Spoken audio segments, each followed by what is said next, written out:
جواب ارشاد فرمائیں گے تو تمام لوگوں کو ان کے جواب پتہ لگ جائے.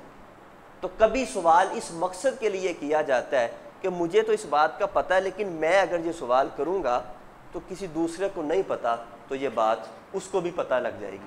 جیسے کئی دفعہ ایسے ہوا کسی صاحب نے کوئی مسئلہ دریافت کیا یا خود کوئی ڈسکس کی کہ یہ مسئلہ یوں ہے، میں نے بتایا کہ اسی طرح ہے، تو کہتے ہیں کہ کچھ اگر آپ بیان کر دیں جمعے میں تو دیگر لوگوں کو بھی اس کا پتہ لگ جائے. تو یہ اس حدیث کا فیض ہے کہ حضرت جبریل امین آ کے سوال پوچھتے ہیں، جب حضور جواب ارشاد فرماتے ہیں پھر وہ کہتے ہیں آپ نے ٹھیک بتایا. پھر حضور ارشاد فرماتے ہیں یہ آنے والا شخص جبریل تھا جو تمہیں تمہارا دین سکھانے کے لیے آیا تھا. حضرت انس رضی اللہ تعالیٰ عنہ آپ ارشاد فرماتے ہیں کہ ہم یہ خواہش کیا کرتے تھے کہ کاش کوئی عربی شخص آئے، دیہاتی شخص آئے، اس لیے کہ دیہاتی آ کے کئی دفعہ ایسے سوال کر لیتے ہیں کہ ہم شہری وہ سوال نہیں کر سکتے، ہم ہچکچاتے ہیں حضور کی بارگاہ میں، تو وہ آ کے سوال کر لیتے تھے، ان کے صدقے ہمیں بھی جواب مل جایا کرتے تھے. تو حضور نے یہ بھی ایک طریقہ بتایا، یہ بھی ایک اسلوب اختیار کیا گیا اسلام میں کہ علم کا شوق پیدا ہو، علم کی ترغیب پیدا ہو اور علم کی ترویج ہو، علم دوسرے لوگوں تک بھی پہنچے.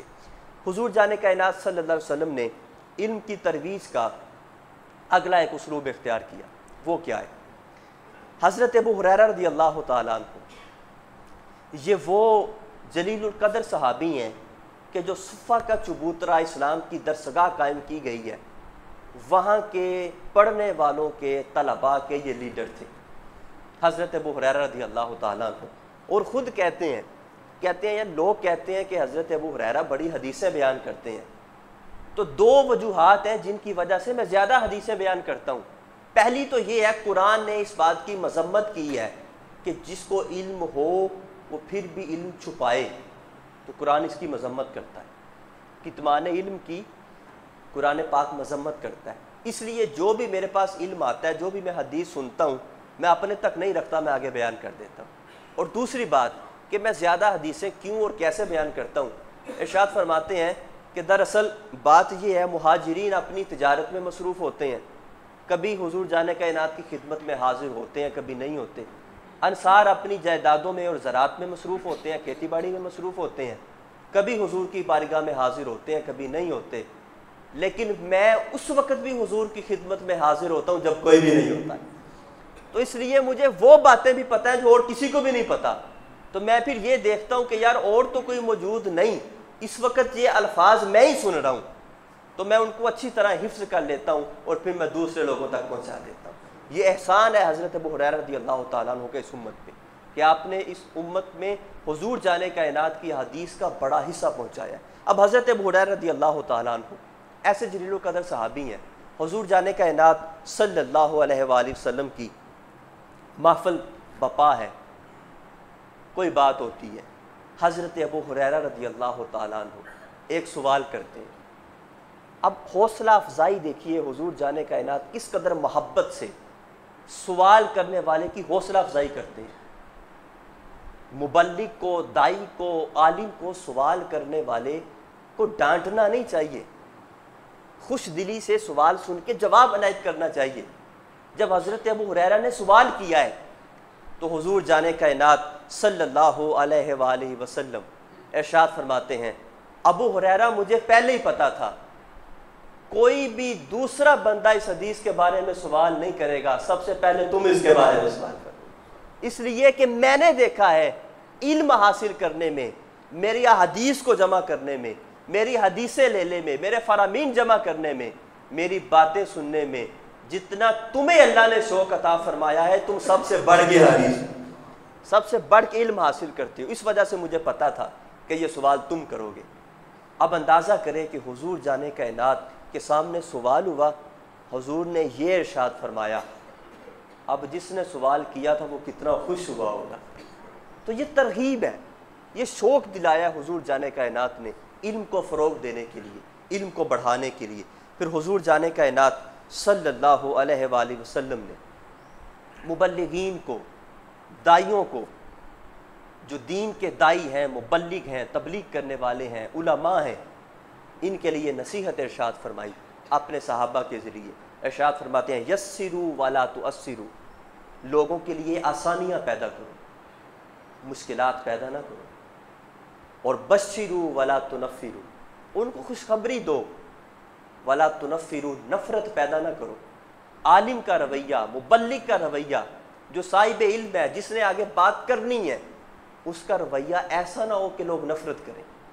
مسجد میں لوگ علم حاصل کرنے کے لیے آئیں تو یہاں کے امام کا، یہاں کے خطیب کا، یہاں کی انتظامیہ کا رویہ ایسا نہ ہو کہ آنے والے کے دل میں نفرت پیدا ہو، بلکہ جو علم سیکھنا آ رہا ہے اس سے اس محبت سے پیش آیا جائے کہ وہ شخص مزید شوق لے کے اگلی دفعہ پھر حاضر۔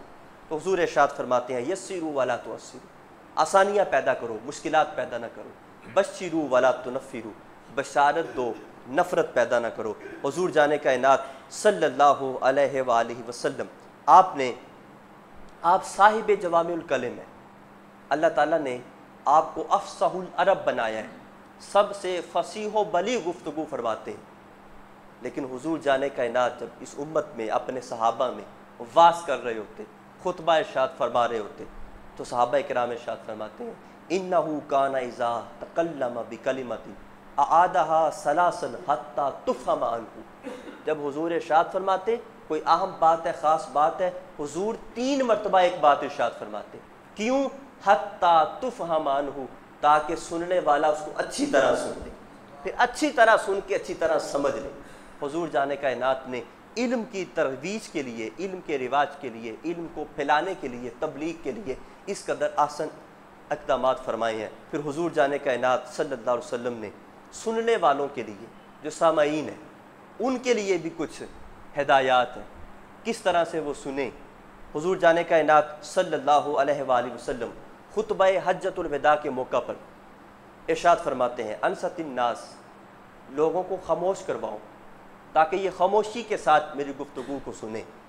اور امام بخاری نے اس حدیث کو بیان کرتے ہوئے جو باب قائم کیا ہے وہ ہے باب الانصات للعلماء، علماء کے لیے لوگوں کو خاموش کروانا کہ آواز کا شور پیدا نہ ہو تاکہ سننے میں کسی کو کوئی مشکل پیدا نہ ہو، تو علماء کے لیے آوازوں کو خاموش کر کے۔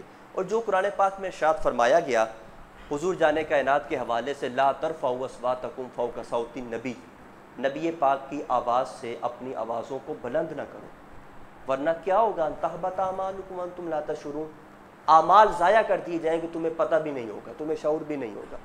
اس کے تحت علماء نے لکھا ہے کہ جب کوئی شخص حضور کی حدیث بیان کر رہا ہو، حضور کے فرمان کا تذکرہ کر رہا ہو، فرمان سنا رہا ہو، اس وقت انسان کو، سننے والے کو یہ چاہیے اپنی آواز کو پست رکھے، اس لیے کہ بیان کرنے والا کوئی بھی ہو لیکن جس کی بات کر رہا ہے وہ جملے حضور جانے کائنات کی، وہ بات حضور جانے کائنات کی ہے، اس لیے حدیث سنتے ہوئے آواز کو پست رکھا جائے۔ اسی طرح جو خطبہ جمعہ کے حوالے سے ارشاد فرمایا گیا کہ جب امام خطبہ دے رہا ہو خاموشی کے ساتھ سنو، اور اگر کسی کو خاموش کروانے کے لیے بھی اتنا کہا کہ خاموش ہو جائے، یہ بھی تم نے فضول بات کی، کس لیے کہ علم کی بات بتائی جا رہی ہے، اسلام کے احکام سکھائے جا رہے ہیں، اس وقت کسی کو خاموش کروانے کے لیے بھی بولنے کی اجازت نہیں ہے۔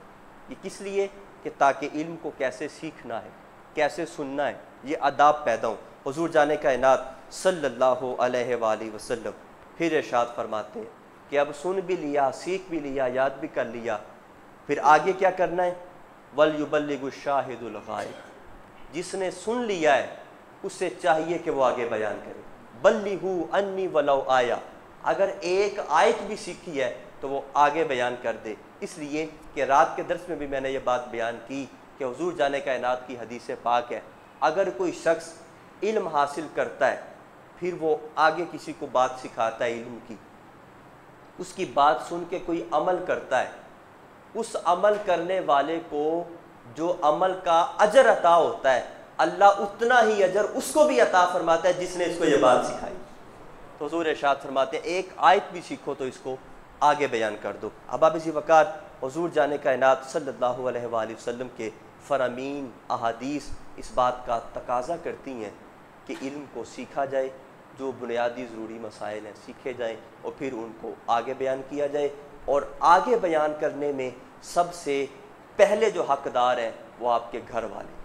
اس لیے کہ قرآن پاک خود کہتا ہے اپنے آپ کو قو انفسکم و اہلیکم نارا، اپنے آپ کو اور اپنے گھر والوں کو جہنم کی آگ سے بچاؤ۔